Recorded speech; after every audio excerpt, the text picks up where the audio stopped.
Almost എല്ലാ വണ്ടിയിലും ഇപ്പോൾ 6 air bag വരുന്നുണ്ട്. നമ്മൾ ഈ എയർ ബാഗും സീറ്റ് ബെൽറ്റും തമ്മിൽ എന്തെങ്കിലും കണക്ഷൻ ഉണ്ടോ? പ്രത്യക്ഷത്തിൽ കണക്ഷൻ ഒന്നുമില്ല, പക്ഷെ അന്തർധാര സജീവമാണ്. അതെന്താന്നല്ലേ നോക്കാം.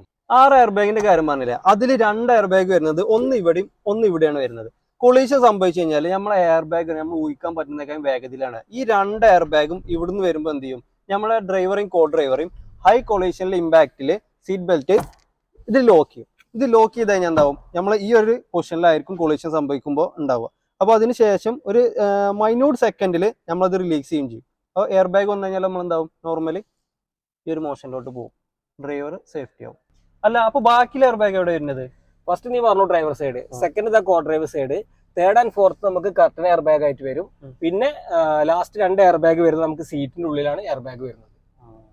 അല്ല, നിങ്ങൾ സീറ്റിലെ എയർ ബാഗിന്റെ കാര്യം പറഞ്ഞില്ലേ, അപ്പൊ ഈ സീറ്റ് കവർ എന്താ ചെയ്യുക? കാണിച്ചു. അതിൽ ഇപ്പൊ ഒരുപാട് കസ്റ്റമേഴ്സിന്റെ അടുത്ത് പറ്റുന്ന മിസ്റ്റേക്ക് ആണത്. എന്തെന്ന് ചോദിച്ചാൽ 6 എയർ ബാഗിലെ വണ്ടി സേഫ്റ്റിക്ക് വേണ്ടി എടുക്കും, പക്ഷെ സെയിം ടൈം തന്നെ സാധാ സീറ്റ് കവർ കൊണ്ടുപോയിട്ട് ഇടുകയും ചെയ്യും.